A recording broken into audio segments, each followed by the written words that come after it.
contacto y quisiera pues comenzar con esto.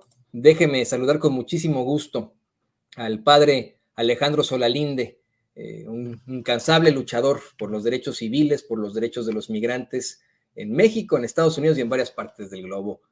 Padre, muy buenos días, ¿cómo le va? Buenos días, amigo, pues me da mucho gusto estar con ustedes otra vez. Es un espacio que yo quiero mucho y que admiro y respeto por su honestidad y su objetividad. Nosotros lo admiramos y lo respetamos a usted por su integridad y por su congruencia siempre, padre. Siempre nos ha pues parecido importante tener su comentario. Y queríamos hoy empezar con eso, queríamos platicar pues de esta tragedia que ocurre en Ciudad Juárez.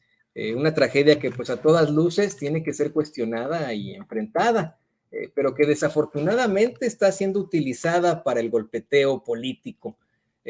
No sé si quiera en principio darnos su opinión sobre lo ocurrido y de ahí pues nos vamos desenvolviendo esta entrevista porque hemos visto en el Universal que hace un llamado a que renuncie el director del Instituto Nacional de Migración, pero lo escuchamos al padre Alejandro Solalinde. Bueno, debo decir que el comisionado creo que es amigo tanto del presidente como mío. Es una persona de buena voluntad, honesta, pero que no está en el lugar adecuado. Él es una persona experta en seguridad, pero no experta en migración.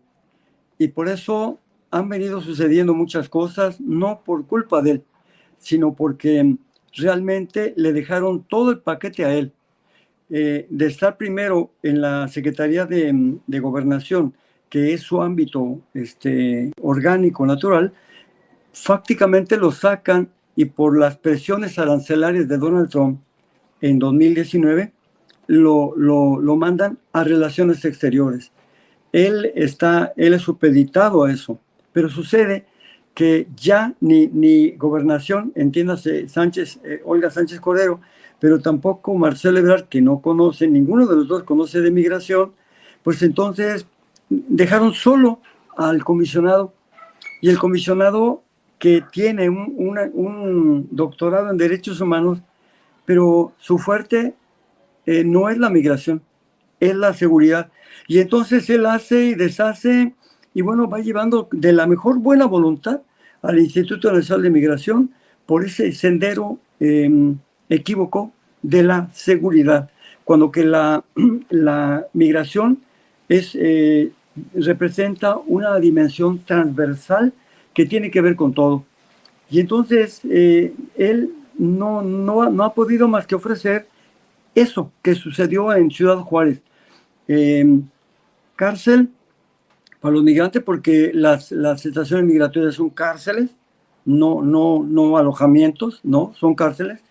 Y luego la presión mayor fue decirles que los iban a deportar. Bueno, ya era la gotita que derramó el vaso para la presión sobre una persona migrante. Y entonces, pues sucedió lo que sucedió, y eso podía seguir sucediendo. Permítame un momentito, discúlpeme porque me está hablando el presidente. Bueno. Mire, vamos a exactamente, esa es una situación clara. El presidente López Obrador constantemente se comunica con el padre Alejandro Solalinde. En estos momentos está recibiendo una llamada directa del presidente de la República, el presidente López Obrador, y lo que está planteando es muy, muy interesante, completamente en vivo aquí en Sin Censura. Por supuesto que estaremos pendientes de su retorno, su regreso a esta llamada. Estas pues son las llamadas importantes, las que cuentan. Que sigue por ahí. Vamos a ver si podemos ya regresar con el padre Alejandro Solín. Sigue en la llamada con el presidente de la República, con el presidente López Obrador. Hace unos momentos nos comenta por qué es que considera que el actual director del Instituto Nacional de Migración debería renunciar. Dice el padre Alejandro Solalinde, porque este es un experto en seguridad y no un experto en migración. La realidad, y lo hemos venido planteando desde muy, muy temprano, es que sí ocurrió un incidente terrible, y que las imágenes hablan por sí mismas. En efecto, se está intentando utilizar esto con la peor de las carroñas por parte de los medios corporativos, como siempre, pero es innegable que agentes del Instituto Nacional de Migración no le permitieron salir a estos inmigrantes de donde estaban, de esta celda en la que se encontraban. Regresamos con usted, padre Alejandro Solalinde. Aquí seguimos con usted con mucho gusto. Aunque suene duro, voy a decir algo. Primero presos, primero muertos que libres. Era más importante dejarlos adentro, era más importante mantenerlos adentro que pasara lo que pasara, que dejarlos libres. O sea, eso es terrible. Y yo digo, se analiza, lo que se ve no se juzga. Se ve inmediatamente en las escenas la tranquilidad de los custodios. A mí no me importa si son de una seguridad privada o son seguridad oficial. Finalmente, los responsables es el Instituto Nacional de Migración. Y no solo de eso, sino de las políticas públicas represivas que se han tenido. Y yo digo, es el momento de cambiar. Es el momento de cambiar, ¿verdad? Entonces, yo creo que lo que pasó fue muy triste, muy lamentable, nos tiene a todos consternados, pero esto tiene que desembocar en un cambio, amigo. Ahí esto lo estoy viendo, qué tremendo. No es posible, podemos decir los de afuera, los de adentro. Los de adentro están cautivos, los de adentro están ahí, pues y ahorita ya en peligro de morir, están pateando la puerta y no les hacen caso. Y entonces sucede lo que sucede. Esto es, yo creo que injusto. Sí, de todas. Yo he sido testigo durante estos años que lejos de llegar la 4T el Instituto Nacional de Migración, lejos de eso, hemos visto cómo se consolida más el carácter de seguridad del Instituto Nacional de Migración. ¿Sí? Eso me preocupa a mí. Y eso viene desde que nació, ¿eh? El instituto nació, pues ya lo diré después cuando venga mi amigo Vicente Serrano, pero quien lo engendró es Carlos Salinas de Gortari, nada más ni nada menos.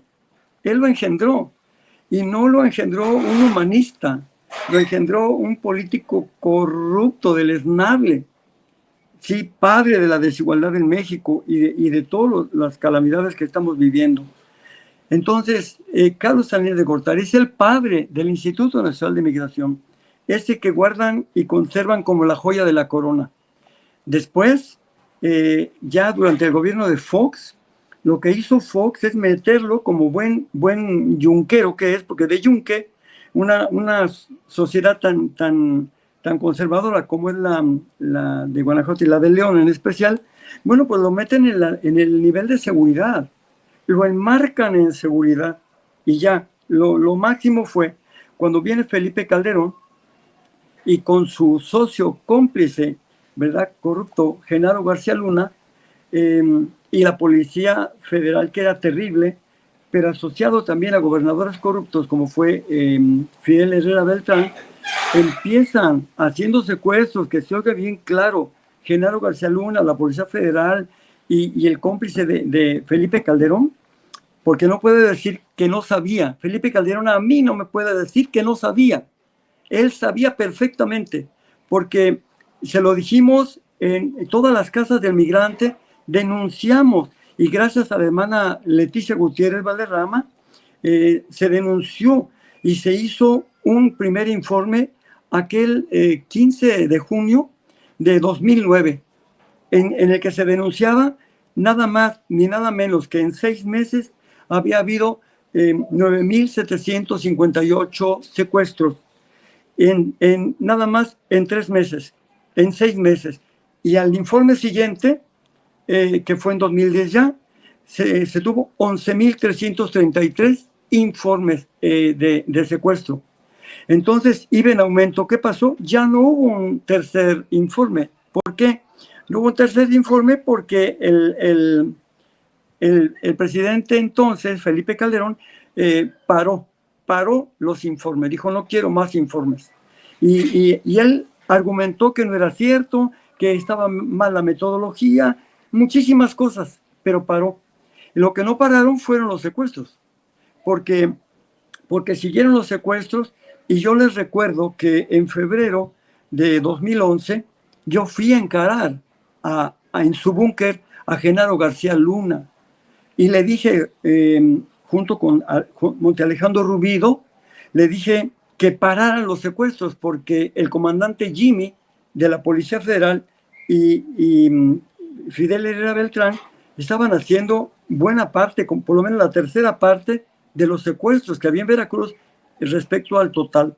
Entonces le fui a exigir que dejara de secuestrar migrantes y no lo hizo. ¿Por qué? Porque el negocio era muy grande. Esta es la triste realidad. Padre, ¿habrá alguna posibilidad? Le pido al equipo que nos grabe con esto. ¿Habrá alguna posibilidad